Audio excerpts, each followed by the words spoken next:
LeBron James brought in the player empowerment movement, which ruined the NBA. The fans have said so. His own former teammates have said so. We all know that. LeBron is the one that ushered in the cupcake era of the NBA. Here's a fully paraphrased version that keeps the meaning, tone, and pacing while using fresh wording. That's a strong statement, but does it really hold up? The host doesn't hold back, placing the blame for an entire era that many fans now question squarely on LeBron James. Victor Wembanyama's historic contract choice has shaken the NBA landscape, sparking a fresh debate over who truly controls the league. So why are some of the biggest sports media outlets upset about a player agreeing to a team-friendly deal? The controversy is only beginning. They were so pissed with Victor Wembanyama. He's taking the power away from the players. This sets a bat. They were going off. And I'm sitting here scratching my head like, what is really wrong with these people? Before I even get into their comments, today's video is brought to you by our sponsor. The host wastes no time arguing that ESPN's panel is frustrated because Wembanyama's decision shifts leverage away from players. He challenges the criticism, believing there's a much bigger issue beneath the surface. This goes beyond a simple contract debate. It's a fight over the future direction of the NBA. So what was it about Wemby's choice that triggered such a passionate reaction from some of basketball's most influential voices? And the Spurs have agreed to a 5-year, $252 million max rookie contract. According to Shams, that happened on Friday. Notably, Wemby decided to take the 25% maximum instead of the 30% supermax escalators that could have seen the contract total reach $303 million over those 5 years. The deal could potentially save the Spurs up to $50 million. The details of Wemby's contract are at the heart of the debate.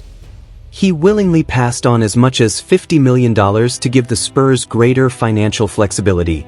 That rare decision to prioritize winning over maximizing earnings is exactly what has frustrated supporters of the player empowerment movement. But does sacrificing millions for the team's benefit make him a loyal competitor, or does it set a risky precedent that could weaken players' negotiating power in the future? I think it sets a bad precedent for the NBA. I think in terms of the Players Association and the collective bargaining deals since 1998, they have progressively gone in favor of the owners. And the problem is the Spurs have 3 potential max players on their roster. He doesn't mince words, arguing that this contract creates a troubling precedent for the league. He ties it back to the long-term shift in the collective bargaining agreement, claiming the balance of power has increasingly favored owners since 1998, while warning that future Spurs stars seeking maximum contracts could be affected. In his view, this isn't just about Wembanyama, it's about the gradual weakening of players' collective bargaining power. So, is this financial sacrifice ultimately a victory for the Spurs, or does it come at the expense of the players' union and future generations of NBA stars?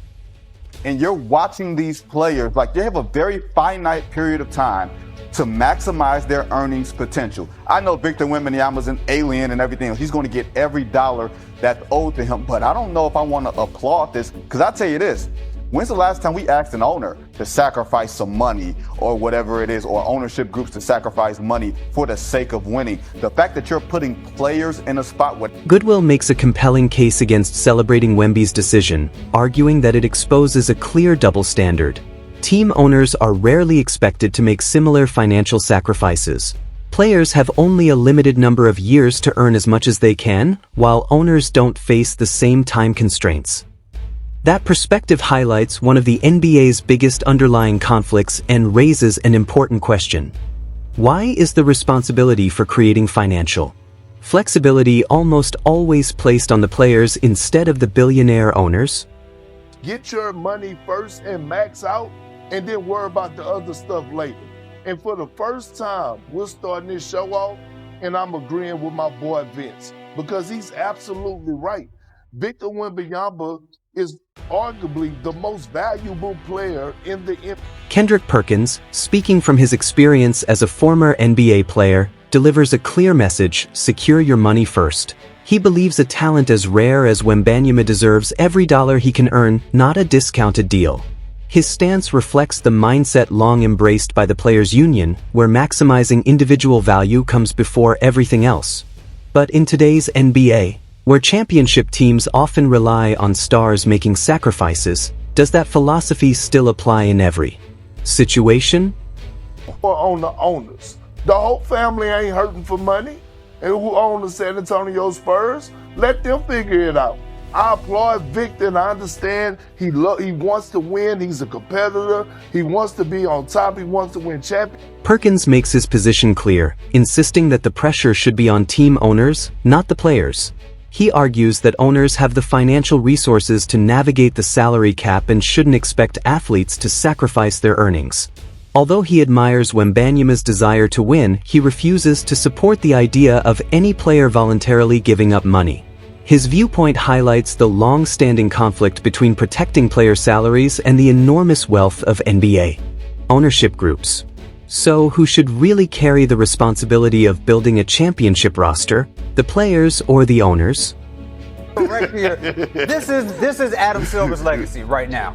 Adam Silver right now, as the commissioner of the NBA, has taken the league from the player empowerment era to the player depowerment era, where you have the most important face of the league right now is having to make the decision that if I want to maintain a The host presents this debate as a defining part of Adam Silver's legacy, arguing that the NBA has shifted from an era of player empowerment to one where that influence is steadily declining. He claims the commissioner has gradually moved leverage back toward team owners, creating an environment where even the league's biggest stars feel compelled to make financial sacrifices. According to this viewpoint, the league office has intentionally reshaped the balance of power to reduce players' negotiating strength. Has the era of player empowerment reached its breaking point, or is this simply the next phase of the NBA's evolution?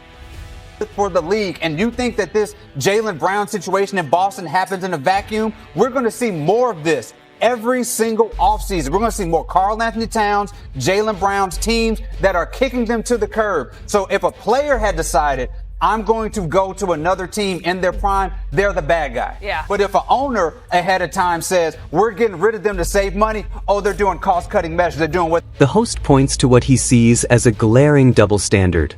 When players ask for trades or greater control over their careers, they're often portrayed as the villains, while owners making financial decisions are dismissed as simply running a business. He argues this contrast reveals a media narrative that frequently favors ownership, allowing teams to cut costs with little public backlash. But if franchise owners are already billionaires, why does the discussion so often revolve around protecting their finances instead of the players' earnings? They're the people with the money. Why are we saving them money? Adam Silver has to hold this on his belt, that he is the one that has shifted the power from the players to the owners and allowing them to save all the money. Yeah, it's the de-empowerment era of the NBA right now. So you heard what they had to say. The host wraps up the segment by placing the responsibility squarely on Adam Silver, arguing that his leadership has strengthened owners' influence at the expense of the players. He believes this shift has reduced player leverage and limited their ability to maximize both their freedom and earning potential, reshaping the NBA's balance of power. According to this perspective, the league has entered a new era where player influence is no longer as dominant as it once was. The bigger question now is how this changing dynamic will shape the future relationship between players, owners, and the NBA itself. You guys are running no problem. We'll get the power back. So they did. So if you have anybody to blame for what's happening now, blame LeBron James.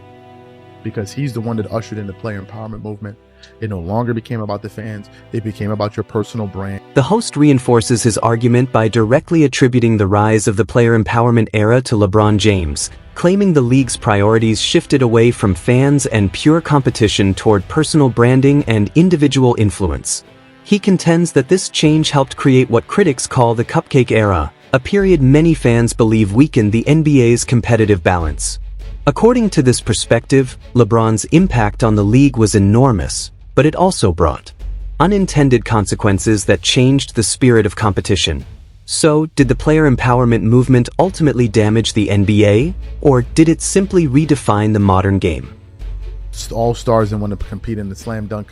You can give chalk all of that up to LeBron James.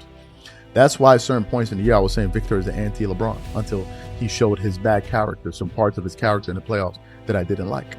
He's the anti-LeBron. He doesn't want to be your friend. He doesn't want to compete. He doesn't want to have to do 35.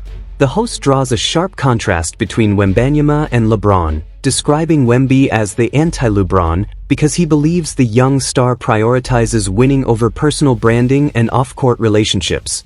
Even while acknowledging that Wembanyama has his own imperfections, the host argues that his mindset reflects a return to a more traditional, competition-first approach. The comparison raises a bigger question about what today's NBA values most. Is Wembanyama really the answer to what critics call the cupcake era, or is he simply another superstar taking a different path? Power from the players back to the end. Well, guess what? We all know that when the owners had the power, the league was much more enjoyable to watch. We know that. And now that it's been the players have been the one they've had the power, we witnessed a steady decline. That's exactly what we witnessed.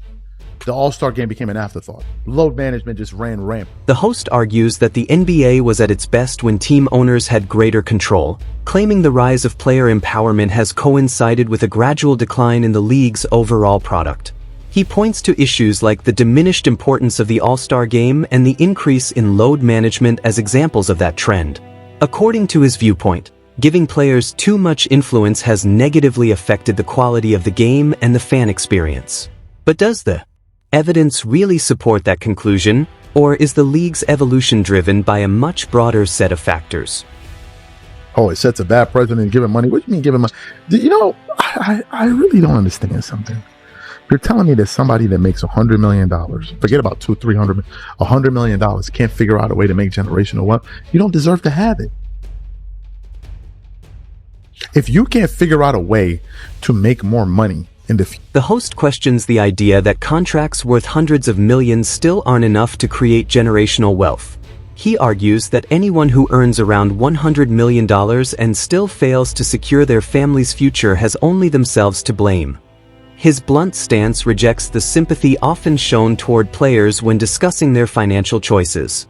But is building long-term wealth simply a matter of personal responsibility, or is it reasonable for players to pursue every dollar they can earn during their? Most of these NBA players, sometimes the 80-90% of them marry white women. So explain that to me. And I have nothing with it, more power to you. But don't bring me this nonsense of it's taking money out of the black community nonsense. The majority of them marry white women. The host pushes back against the claim that players accepting smaller contracts negatively affects the black community, using marriage statistics to challenge that perspective. This controversial argument is intended to dispute a commonly repeated talking point, suggesting there is a gap between the public narrative and what he believes the data shows. His comments invite a broader discussion about how athletes' financial decisions are connected to larger social issues and whether those connections are justified.